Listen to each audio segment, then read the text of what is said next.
Tristan, you're co-founder and executive director of the Center for Humane Technology. What are your most pressing concerns of the impact of AI on our world today? Well, a lot of people know our work through the Netflix documentary, The Social Dilemma, which we think of social media as first contact between AI and humanity, because it was AI pointed at 3 billion people's brains. When you swipe to see a next TikTok video, how does it pick which TikTok video you see, or the next tweet, or the next Facebook post? It activates this supercomputer that was calculating one thing, which is what is going to keep you scrolling here the longest. And so we already saw what happens when AI contacts humanity. But that AI was enough, just by picking which content you see, to unravel the shared reality of democracies into polarized tribalism, etc., to drive addiction, doom scrolling, loneliness, sexualization of young girls, online harassment. All of that came from first contact with AI. Now, why did that happen? The good people, my friends of mine at Stanford who started some of the social media companies that we see, they're good people. They didn't want to unravel democracy or cause addiction in young girls or whatever. The problem was the perverse incentive. What were social media companies racing towards? They were racing to the bottom of the brainstem to get the most attention. So the arms race for engagement, for attention, became the race to the bottom of the brainstem. And so what I'm worried about with what we call second contact with AI, which is generative AI, the AI that's now defining OpenAI, Anthropic, et cetera, is they're racing to just deploy capabilities into society as fast as possible. We can offer voice cloning. We can offer synthetic media. We can offer the ability to synthesize proteins. We can offer infinite text and scale this intelligence to be 10x and 100x more powerful. That sounds really good because there's so many positive applications, and they are positive. The problem is it also unleashes dangerous capabilities that are available to everyone. And they're moving now at a pace that they can't get this right. They're moving so fast that, when they release voice cloning, have all of our institutions suddenly prepared for that? And banks are prepared for all of the voice cloning? I don't think we're ready for how quickly all of this is happening. And everyone I've talked to in the AI companies agree with that. They'd say they feel a lot more comfortable if these changes were happening over 20 or 30 years rather than over 2 years. How do we begin to regulate that kind of technology? And how worried are you about this arms race? I'm terrified of the arms race. I don't say that lightly. I think that we already saw what happens when you have an unmitigated race for attention. And again, social media was such a simple technology. It's just picking a video that hits the eyeballs and eardrums of humanity over and over again. And that's enough to just deaden culture, dumb down society, break shared reality. The arms race between AI companies now, they will say, if, we need an emergency brake. Sam Altman, I think, himself said, at some point we will need a pause button, a stop button, because if they train the next model and it has dangerous capabilities, like to be able to exfiltrate its own code or to deceive humans or do automated science, they need to hit a red button that says, let's stop. But currently there's no plan for what would happen if the red alarm bells are telling them that we probably need to stop. It's like Homer Simpson in the nuclear power plant, where it's like the red alarm bells are going and you break the glass in case of emergency, but then there's no red button underneath when you push it, when you break it. I think we urgently need an emergency brake for when we hit that. I think we need liability rather than just ethics and responsibility, because liability, if you're responsible for the consequences of your AI, you will move at the pace that you won't generate consequences that are really expensive. If governments worked on that, I know the UK AI Summit is happening soon, and that is a critical, convening moment to try to create multilateral agreement about the risks so that we can coordinate the race to a more reasonable pace. I know you've also met with President Biden. Is his administration taking all of what you say seriously? I think that they know that that this issue is moving very quickly and that they need to get their hands wrapped around it. The voluntary agreements that they did are a good first step, but obviously we need much, much more. What about cooperation with governments around the world? How do you get countries to actually collaborate with this? To get countries to collaborate, there has to be a shared understanding of the risk.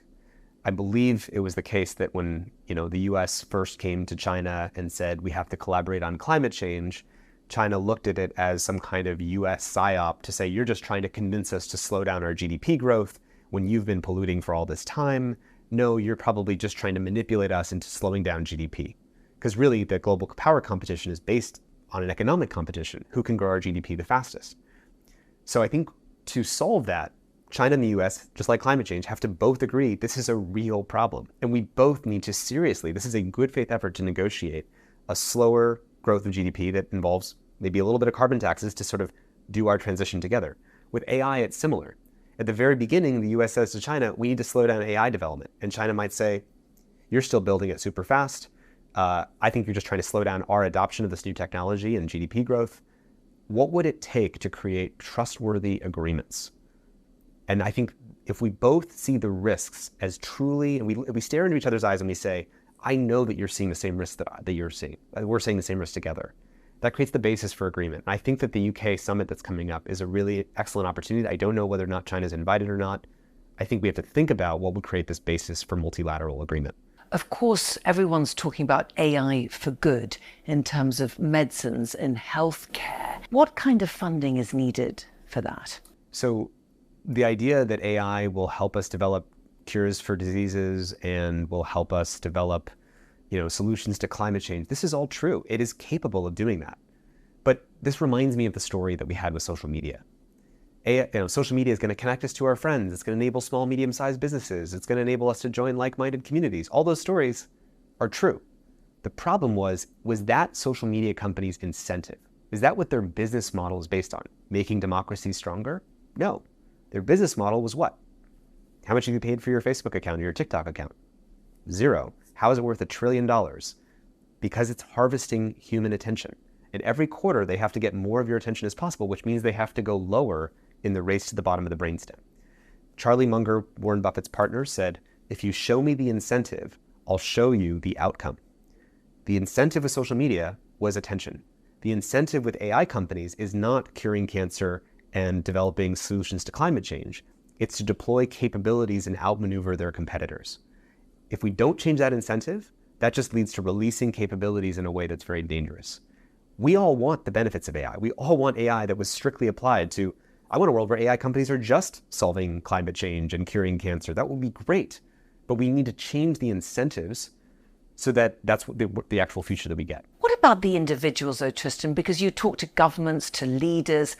It can be very overwhelming for the actual social media user to understand the impact of this kind of technology. One of the issues of modernity and 21st century technologies is that the biggest issues we face are increasingly abstract. Like if you had a graph of how abstract are the issues that we're facing, like forever chemicals.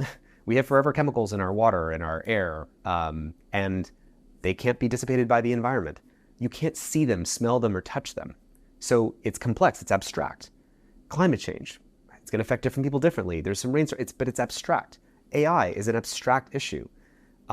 I will say that our film, The Social Dilemma, was seen by more than 150 million people in 190 countries and 30 languages.